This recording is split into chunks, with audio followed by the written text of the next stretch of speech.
Hello everyone, welcome to creative logical study, जहां हम English सीखते हैं एकदम बेसिक लेवल से। अभी हम इसके फर्स्ट स्टेप यानी कि प्रोनाउंसिएशन रूल को कवर कर रहे हैं। प्रोनाउंसिएशन मीन्स इसके शब्दों को पढ़ना, लिखना और समझना, ये समझ रहे हैं। देखिए, शब्दों के बिना शब्द ही किसी भाषा की सबसे मेन कड़ी होती हैं और शब्दों के बिना तो कोई भाषा आएगी ही नहीं। तो चलिए बातों को लंबा ना खींचते हुए आज का प्रोनाउंसिएशन रूल जानते हैं। अपनी लास्ट वीडियो में हमने ए एल साउंड के बारे में जाना था कि ए एल एक साथ हो तो उसका साउंड क्या होता है, ओ होता है, ओ। उसी से जुड़ा एक और प्रोनाउंसिएशन है A L plus consonant. A L plus consonant के बारे में देखिए, जब ए एल के बाद कंसोनेंट के एम एफ वी आए तो एल वहाँ पर क्या होता है, साइलेंट होता है। साइलेंट मीन्स लिखा तो होगा लेकिन पढ़ा नहीं जाएगा। ठीक है, तो समझ गए आप।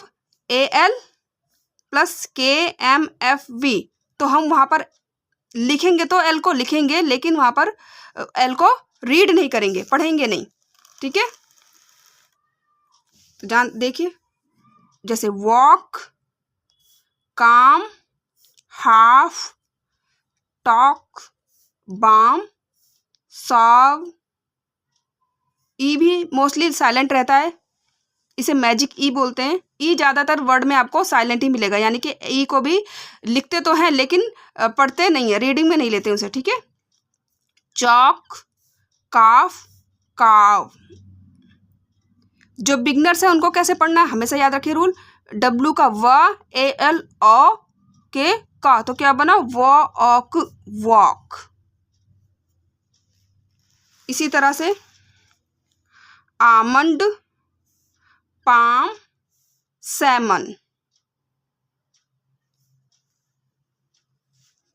इन वर्ड्स को आपको एक अच्छी सी कॉपी बना लेना, मोटी कॉपी।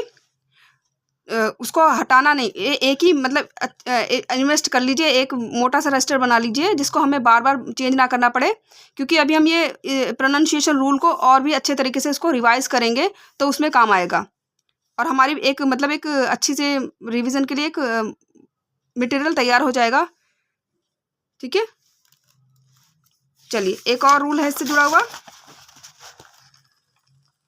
अभी मैंने आपको क्या बताया कि ए एल के बाद क्या होना चाहिए, के एम एफ या वी, तो वहां पर एल को जो है एल साइलेंट होगा। ठीक है, लेकिन अगर वर्ड में ए एल के बाद कंसोनेंट कुछ और हो, जैसे टी, बी एक्सेट्रा, इनको छोड़ करके, के एम एफ वी को छोड़ करके कुछ और होगा तो एल को वहां पर पढ़ा जाएगा, रीड करा जाएगा, लिखा भी जाएगा और रीड भी करा जाएगा। जैसे salt, alter, alert, alpha.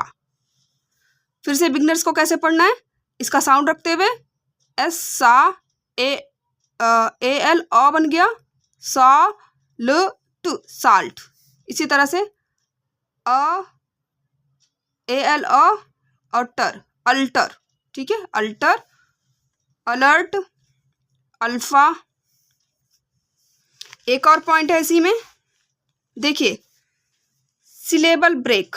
Syllable break में भी एल को पढ़ा जाता है, यानी कि ऑलमोस्ट। देखिए ए एल लिखा हुआ है और एम वाला पैटर्न भी है, मैंने बताया था ना आपको कि के एम एफ वी, लेकिन यहाँ पर क्या है, यहाँ पर सिलेबल ब्रेक है। सिलेबल ब्रेक क्या होता है, जैसे हम हिंदी में संधि करते हैं, संधि विच्छेद करते हैं, दो शब्दों को जोड़ करके एक साथ बनाते हैं, समझिए उसी तरह से सिलेबल होता है।